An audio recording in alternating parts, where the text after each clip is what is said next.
Okay, so I just mentioned we're about to flip 35,000 miles, and I thought I'd give you my overall 35,000 mile review on this 2023 Tesla Model Y long range.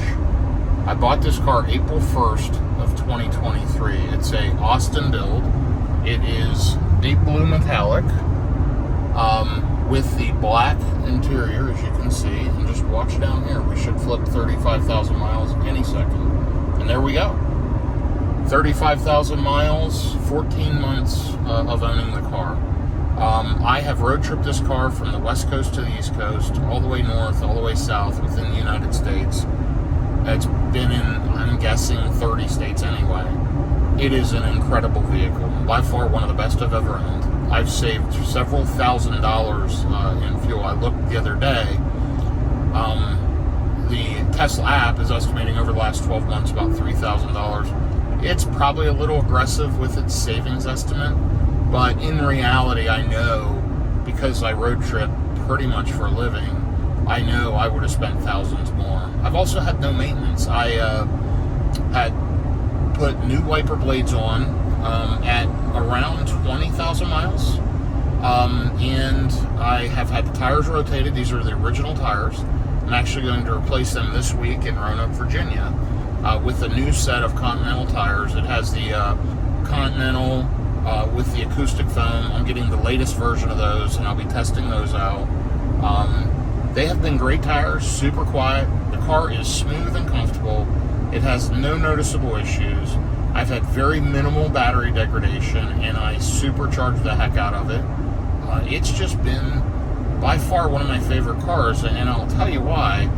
It's solid, it's reliable, the technology is amazing, and from the time I bought the car till now, it just continues to get software updates that make the driving experience better. This is just an amazing vehicle, folks. I had two Model X's prior to this, a 2020 Model X Long Range Plus, and I also had a 2022 Model X Plaid. The Plaid was cool and it was fun, but a lot of rattles, a lot of shakes. It was very finicky. The 2020 Long Range Plus was a decent vehicle, but same thing, a lot of rattles. It made noises, creaks, issues with the Falcon wing doors. Same way in the Plaid. I'm crazy for considering another one. I am going to look at adding an additional vehicle to the vehicles that I own, and I may get a Model 3 refresh. But I'm a big guy. You know, I'm 6'5", about 325 pounds. I am a very big guy, and this Model Y fits me perfectly. I'm super comfortable in it. I've got tons of leg room, super comfortable. The car has just been really excellent. I have the power front kit installed. I have the Abstract Ocean, and it's a hand show. I think it's a version 4 power front kit. Love that. That's a game changer. I use the front every day because it's power. It power opens and closes from the Tesla app, which is unreal. I have the Abstract Ocean LED lighting strip that's right in here. You may be able to catch a glimpse of it. It's blue right now.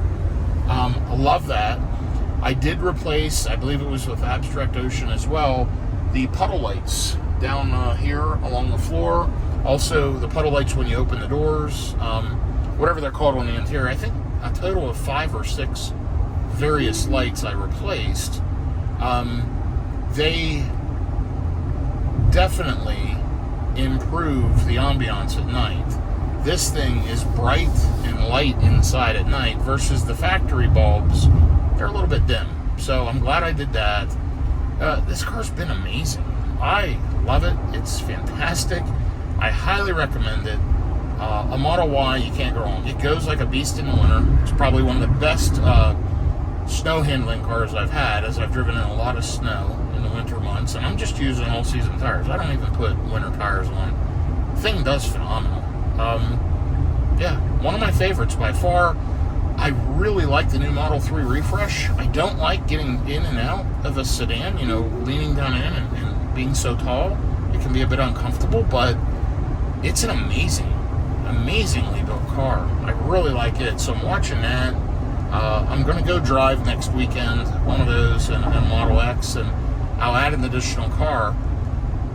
But I can assure you of this, when the refresh comes out on a Model Y, I'm buying one right away. I mean, no question. I'd love to have the cooled seats. That's the only thing, in my opinion, that this car is missing, is it does not have cooled seats. And I think they should just add that to the current version.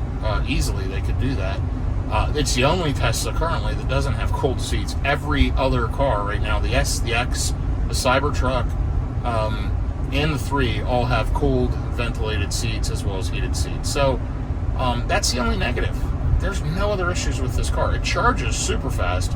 My average charging stop, I'm going to guess, is 12 to 14 minutes. Some stops are less than 10, some are 15 to 20. A lot of times that's based on things I need to do, though. It's a great road tripper, guys. Highly recommend it. Next to no maintenance. Very comfortable, very smooth. And by the way, I'm driving through the mountains here, if you haven't noticed. Getting ready to drive through the Smoky Mountains, already kind of passing through them. And I am 58 miles into about a 300-mile trip here from Roanoke, Virginia to Cherokee, North Carolina. So you'll see as we've been talking, I now have 35,007 miles. Just a remarkable feat in 14 months. And people are worried about road tripping, and that's 80% of this car's life is on the road. I looked at the stats on the Tesla app, and 80% to the button are road tripping, 20% charging at home. So that is remarkable, and it speaks volumes to this car and what it's capable of doing. There's absolutely no worries about road tripping in a Tesla. So I would highly recommend one to anyone. Model Y is the car to buy.